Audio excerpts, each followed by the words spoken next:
Hello friends, welcome back to our channel Padh Le with शौर। तो आज के इस वीडियो में हम लोग पढ़ेंगे class 7 science chapter 7 transportation in animals and plant. तो आज के इस वीडियो से हम लोग क्लास 7 साइंस का चैप्टर नंबर 7 जो कि है transportation in animals and plants, इसे स्टार्ट करने वाले। तो चलिए शुरू करते हैं।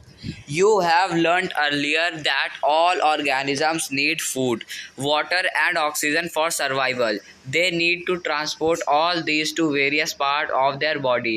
Further, animals need to transport waste to two parts from where they can be removed. Have you wondered how all this is achieved? Look at figure 7.1. Do you see the heart and the blood vessels? They function to transport substances and together form the circulatory system. In this chapter, you shall learn about transport of substances in animals and plants. तो friends, आज के इस video में हम लोग ये पढ़ेंगे कि जैसा कि आप लोगों ने ये पढ़ रखा है कि हर इंसान को, किसी भी ऑर्गेनिज्म को ज़िंदा रहने के लिए फूड और ऑक्सीजन की फूड वाटर ऑक्सीजन ये सब क्या बहुत ज़्यादा ज़रूरी रहता है। ठीक है, यानी कि किसी भी इंसान को ज़िंदा रहने के लिए पानी, खाना और हवा की क्या ज़रूरत होती है। ठीक है, तो ये जो हवा है इसको हमारे पूरे बॉडी में ट्रांसपोर्ट करने में कौन हमारा काम करता है? तो वो काम करता है कौन? ब्लड काम करता है। कैसे काम करता है? ब्लड वेसल्स में हमारा ब्लड जो है वो मूव करता है, ट्रांसपोर्ट करता है ये ऑक्सीजन को हमारे पूरे बॉडी में। तो चलिए हम लोग अपना फर्स्ट टॉपिक जो है हमारा, जो कि है सर्कुलेटरी सिस्टम, इसे स्टार्ट करते हैं। तो हमारा जो फर्स्ट आता है वो है ब्लड। तो चलिए ब्लड के बारे में पढ़ते हैं। What happens when you get a cut on your body? Blood flows out. But what is blood? Blood is the fluid which flows in blood vessels. It transports substance like digested food from the small intestine to the other parts of the body. It carries oxygen from the lungs to the cell of the body. It also transports waste of removal from the body.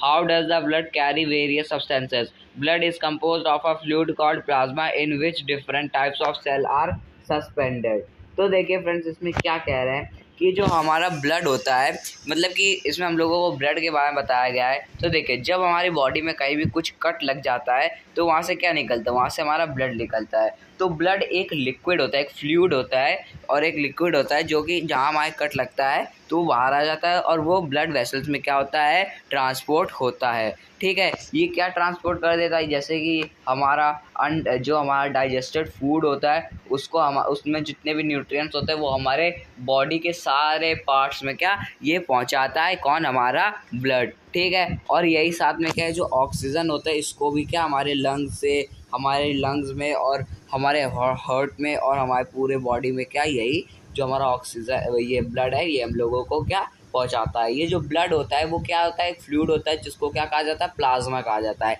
Plasma fluid. Okay friends, one type of cell are the red blood cells, RBCs, which contains a red pigment called hemoglobin.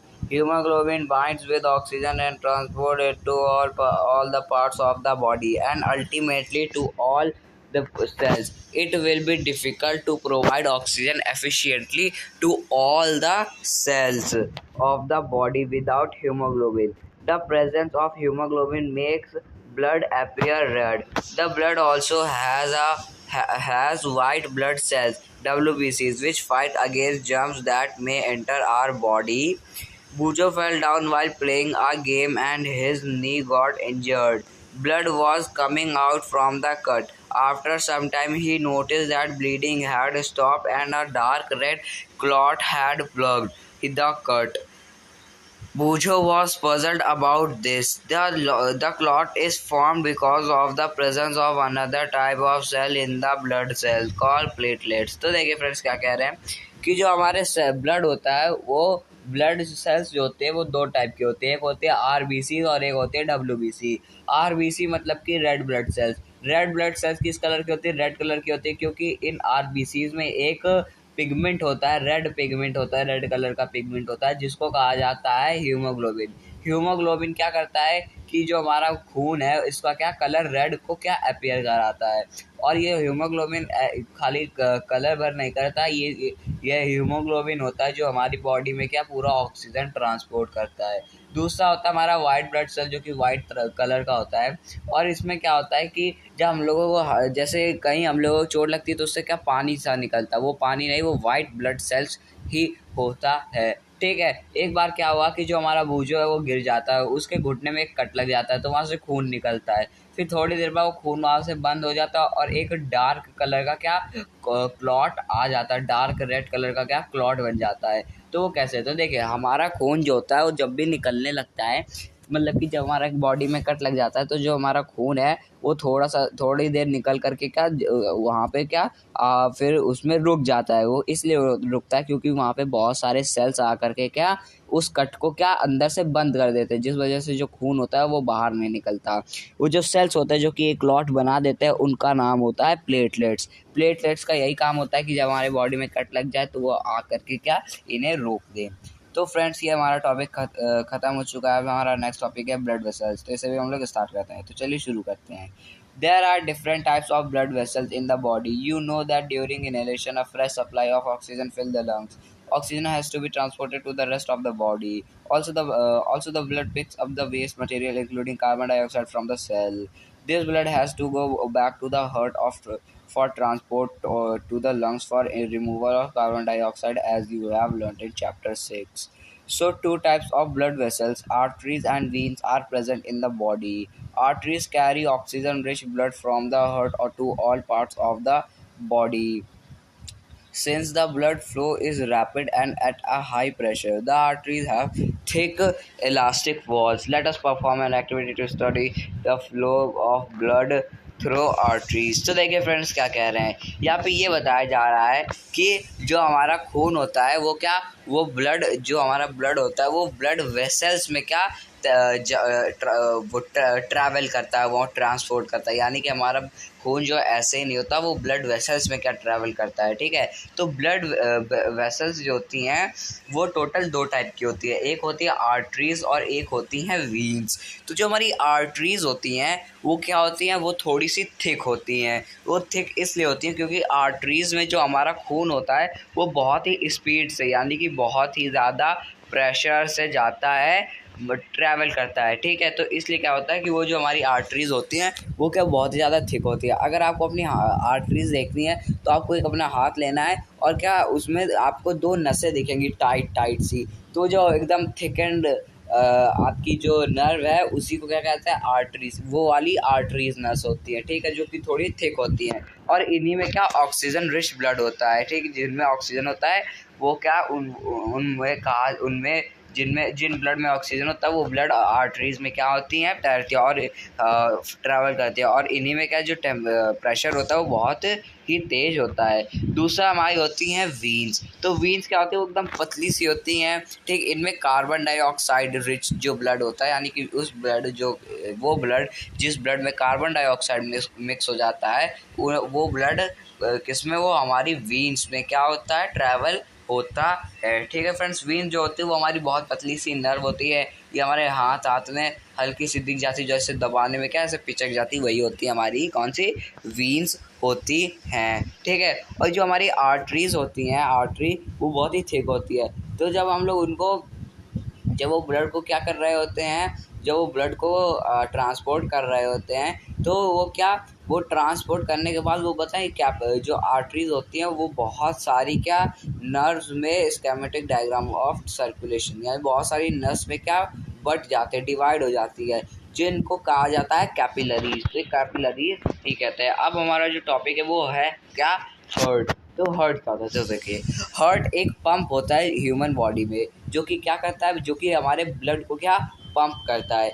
इसमें total क्या क्या देखो चीज़ होती हैं। तो जो हमारा heart है वो ब्लड को क्या पंप करता है, तो और ये क्या ऑक्सीजनेटेड ब्लड को पूरे बॉडी में हमारे पहुंचाता है। ऑक्सीजनेटेड ब्लड वो ब्लड होता है जिसमें ऑक्सीजन होता है। ठीक है फ्रेंड्स, अब देखिए इसके कुछ पार्ट समझ लेते हैं। तो देखिए जो हमारा हार्ट है उसको टोटल 4 चैम्बर्स में क्या करा गया है, डिवाइड करा गया है 4 चैम्बर्स में। इनमें से 2 चैम्बर है एट्रियम के और 2 चैम्बर है वेंट्रिकल के। ठीक है। तो अब यहाँ डायग्राम में देखिए, यहाँ पे पहले लिखा हुआ है पुल्मोनरी आर्टरी। तो जो पुल्मोनरी आर्टरी है, यहाँ पे सबसे पहले जो ब्लड होता है, जो जिसमें ऑक्सीजन होता है, वो यहाँ पर आता है। ठीक है, यहाँ पर आने के बाद ये कहाँ पर आता है, ये लेफ़्ट एट्रियम में आता है। लेफ़्ट एट्रियम में सबसे पहले ब्लड एंटर होता है। ठीक, फिर यहाँ से ये कहाँ जाता है, नीचे जाता है लेफ़्ट वेंट्रिकल में। ठीक, लेफ़्ट वेंट्रिकल में जाने के बाद ये जो हमारा ब्लड है, ये इसके बाद क्या हो जाता है कि इसका जो ऑक्सीजन होता है वो वापस चला जाता है, और ब्लड जो होता है, जो कि डीऑक्सीजनेटेड ब्लड कहलाता है, अब वो चला जाता है राइट वेंट्रिकल में। राइट वेंट्रिकल के बाद ये हमारा ब्लड जाता है फिर ऊपर राइट एट्रियम में। राइट एट्रियम में पहुंचने के बाद ये जो यहाँ पे पुल्मोनरी वीन है, यहाँ से ये कार्बन डाइऑक्साइड इसमें मिक्स हो जाती है, और ये हमारे हार्ट से पूरे बॉडी में फिर बाहर को क्या होता है, बाहर को चला जाता है। तो ऐसा क्या हमारा जो हार्ट है वो टोटल काम करता है। तो ये हमारा हार्ट इस तरीके से क्या करता है, काम करता है। तो इसमें कुछ वेंट्रिकल्स और आर्टरीज होती हैं। अब यहाँ पे हम लोग कुछ समझ लेते हैं। तो देखो, यहाँ पे पहले लिखा है आयोर्टा। तो जो हमारा आयोर्टा है, ये हमारे बॉडी का सबसे बड़ी आर्टरी होती है। और यहाँ पर है एक वीना कावा, जो कि हमारे बॉडी की सबसे बड़ी वीन होती है। तो फ्रेंड, आप लोगों को ये आई थिंक ये समझ गया। अब हम लोग चलते हैं अपने नेक्स्ट टॉपिक की तरफ, जो कि होती है हमारी हार्ट बीट। अब हार्ट बीट कैसे हम लोग नापते हैं, तो देखो, हार्ट बीट के लिए एक बार हम लोग समझ लेते हैं पल्स रेट कैसे नापें। तो देखो, आपको अपने आपको अपना एक हाथ ले लेना राइट वाला, और एक लेफ़्ट वाला हाथ ले लेना है। फिर लेफ़्ट वाले हाथ में क्या करना है, आपको राइट हैंड से उसकी जो नसें होती है वो दबाना है। फिर आपको देखना है कि 1 मिनट में आपकी जो नस है वो कितनी बार बीट कर रही है। अगर वो 72 से लेके 80 के बीच में बीट कर रही है, तो ये आपकी पल्स रेट होती है। ठीक है फ्रेंड्स, अब हम लोग चलते हैं अपने हार्ट बीट में। हार्ट बीट क्या होती है कि जो हमारा हार्ट है वो 1 मिनट में कितनी बार बीट कर रहा है। तो देखिए, अब इसको नापने के लिए क्या बनाया गया, इसको मतलब कि इसको सुनने के लिए बनाया गया है हमारा स्टेथोस्कोप। स्टेथोस्कोप कैसे काम करता है, तो देखो, स्टेथोस्कोप में क्या होता है कि दो ईयर पीस होते हैं, एक चेस्ट पीस होता है, और एक लंबी सी ट्यूब होती है। ठीक है, तो ईयर पीस को हम लोग अपने कान में लगा देते हैं, और चेस्ट पीस को जिसके भी आपको हार्ट बीट नापनी है उसके चेस्ट पे लगाते हैं। ठीक है, तो ये डॉक्टर इस्तेमाल करते हैं, और इससे क्या होता है कि ये 1 मिनट तक लगा के रखते हैं, और 1 मिनट लगाने के बाद क्या इन लोगों को जो हार्ट बीट होती है डॉक्टर्स को, वो सुनाई दे जाती है, और फिर वो बता देते हैं कि आपको क्या क्या दिक्कत है, क्या क्या दिक्कत नहीं है। मतलब कि ऐसे क्या हार्ट बीट नाप के बता दिया जाता है। अब हम लोग समझते हैं excretion in animal. Recall how carbon dioxide is removed as waste from the body through the lungs during exhalation. Also recall that the undigested food is removed during digestion. Let us now find out how the other waste material are removed from the body. The process of removal of waste produced in the cells of the living organism is called excretion. The parts involved in excretion from the excretory system. तो देखिए friends, अभी तो हम लोगों ने देखा कि सांस अंदर आ रही है, यानी कि सब अंदर आ रहा है। अब हम लोग ये देखेंगे कि बॉडी के बाहर कुछ चीज़ कैसे जाती है। तो देखिए, बॉडी के बाहर जो भी चीज़ वेस्ट प्रोडक्ट जा रहा है उसको कहा जाता है एक्सक्रीशन। ठीक है, और बॉडी में जो चीज़ बाहर जा रही है उसको एक्सक्रीशन कहते हैं। और जिस सिस्टम से हो जा रहा है उसको एक्सक्रीटरी, यानी कि जैसे कोई हमारा वेस्ट प्रोडक्ट है वो हमारे बॉडी के बाहर जा रहा है, तो उसको बॉडी के बाहर भेजने में जितने भी हमारे बॉडी के पार्ट्स लग रहे हैं उनको कहा जाएगा एक्सक्रीटरी सिस्टम। तो हम लोग चलो शुरू करते हैं अपना पहला किडनी के बारे में। हाँ, तो देखिए, किडनीज, जैसा कि आप लोगों को पता है, जो हमारे किडनी होती है ये हमारे ब्लड को क्या करती है, प्योरीफाई करती है, फिल्टर करती है, और साथ ही में ये हमारी क्या करती है, ये हमारा जो भी हम लोग पानी पीते हैं उसको क्या करती है, उसको भी ये फिल्टर करके हमारी बॉडी से गंदा जो भी वेस्ट प्रोडक्ट होता है उसको बाहर निकाल देती है। तो देखिए काम कैसे करती है। तो जैसे समझिए जो हमारी किडनी है, ठीक है, किडनी ने हमारे पानी को फिल्टर करा, ठीक, फिर जो पानी में वेस्ट प्रोडक्ट हुआ वो क्या करेगी, ये जो पतली सी ट्यूब्स हैं इनका नाम होता है यूरेटर। ठीक, इन यूरेटर में क्या करती है कि किडनी जो है ये यूरेटर में भेज देती है, और इसको कहाँ भेज देती है, ये यूरिनरी ब्लैडर में भेज देती है। यूरिनरी ब्लैडर के बाद ये जो हमारा वेस्ट प्रोडक्ट है वो जाता है यूरेथ्रा में। यूरेथ्रा से, ये यूरिनरी ओपनिंग से हमारा जो वेस्ट प्रोडक्ट है वो ह्यूमन के बॉडी से बाहर निकल जाता है। ठीक है, अब ये कैसे काम करता है, जैसे कि कोई एक मटका होता है अर्दन पॉट, ठीक, उसमें क्या होता है कि उसमें थोड़ा सा उसके बॉडी उसके सराउंडिंग्स पे क्या होते हैं, बहुत सारे पोर्स होते हैं। जैसे जो पानी होता है उसके पोर से बाहर आता है तो वो इवापोरेट हो जाता है। इवापोरेट होता है तो क्या होता है कि जो गर्मी होती है वो मटके से ले लेता है और अपना उड़ जाता है, तो मटकों को क्या ठंडा कर देता है, जिसकी वजह से जो हमारा पानी है वो ठंडा हो जाता है। तो ऐसे ही क्या हमारा यूरेथ्रा करा जाता है। और बताया ये जाता है कि जब भी कोई भी यूरिन ह्यूमन की बॉडी से निकलती तो उस यूरिन में 95% तक का पानी होता है और 2.5% यूरिया होता है और 2.5% अदर वेस्ट प्रोडक्ट्स भी उसमें होते हैं। ठीक फ्रेंड्स, अब हम लोग, ये तो हमारा ह्यूमन्स का खत्म हो चुका है। अब हमारा है कि यही जो ट्रांसपोर्ट है सब्सटेंस का, अब ये प्लांट में कैसे काम करता है, तो इसको समझना बहुत ही आसान है। कैसे, अब देखो, फोटोसिंथेसिस एक प्रोसेस होता है जिसमें जो प्लांट्स होते हैं वो अपना खाना खुद ही बनाते हैं। कैसे, स्टेम से पानी ले लेते हैं, लीव से सनलाइट लेते हैं, क्लोरोफिल का मिक्सचर बना करके अपना न्यूट्रिएंट्स बना लेते हैं। लेकिन अब वो तो अपनी बॉडी में इनटेक कर रहे हैं, आउटटेक यानी कि एजेशन कैसे करते होंगे, तो देखिए, तो वो एजेशन इस तरीके से करते हैं, मतलब कि एजेशन मतलब कि जो उनके ट्रांसपोर्ट मिनरल्स है उनको पूरी बॉडी में कैसे ट्रांसपोर्ट करते हैं, वो इस तरीके से कि देखिए, यहाँ पे प्लांट जो होता है उसमें कुछ चीज़ें होती है, जैसे कि एक होता है जाइलम, टिश्यूज़ और एक फ्लोएम। ठीक है, तो ये फ्लोएम क्या काम करते हैं कि जैसे कि इसको एग्जांपल से समझते हैं। आपको क्या, एक पौधा ले लेना है, ठीक, एक पौधा लिया जैसे हमने, और उसको क्या, उसको स्टेम से काट दिया।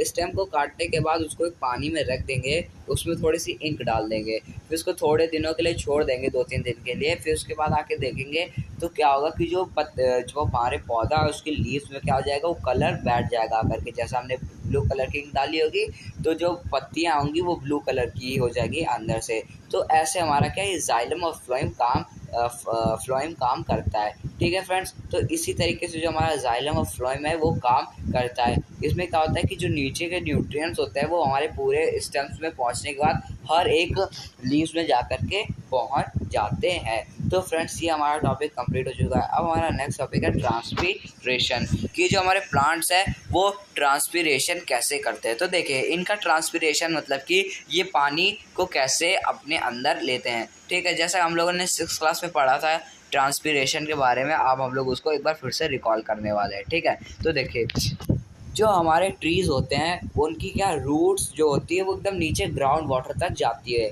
ठीक है, तो ग्राउंड वाटर तक क्या करते हैं, वो उनकी रूट्स जाते गए अंदर, तो वो वहाँ से क्या, जैसे वो वहाँ से पानी लेते रहते हैं। ठीक है, पानी लेने के बाद वो क्या करते हैं, वो जो वाटर ड्रॉपलेट्स होती हैं वो अपने जो लीव्स होती हैं, पत्तियाँ होती हैं, उनमें से निकाल देते हैं। यानी कि उनमें क्या, लीव्स के ऊपर थोड़ी सी पानी आ जाता है। ठीक, पानी आने के बाद क्या होता है, जैसे तेज धूप पड़ती है तो जो पानी होता है वो क्या, इवापोरेट होता है। तो पानी को गर्मी चाहिए तो वो पेड़ से गर्मी ले लेती है और पेड़ को क्या, ठंडा कर देती है उससे गर्मी लेकर के, और जो पानी की ड्रॉपलेट्स होती है वो इवापोरेट हो जाती है, और जो हमारा पेड़ होता है उसको ठंडा हो जाता है, और जो प्लांट्स होते हैं वो भी क्या, ऐसे ही ठंडे हो जाते हैं।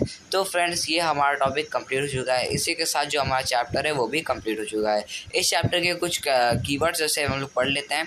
ammonia, artery, blood vessels, capillary, circulatory system, dialysis, excretion, excretory system, hemoglobin, heartbeat, kidneys, phloem, plasma, platelets, pulse, red blood cells, root hair, stethoscope, sweat, tissue, urea, ureter, urethra, uric acid, urinary bladder, vein, white blood cells, xylem।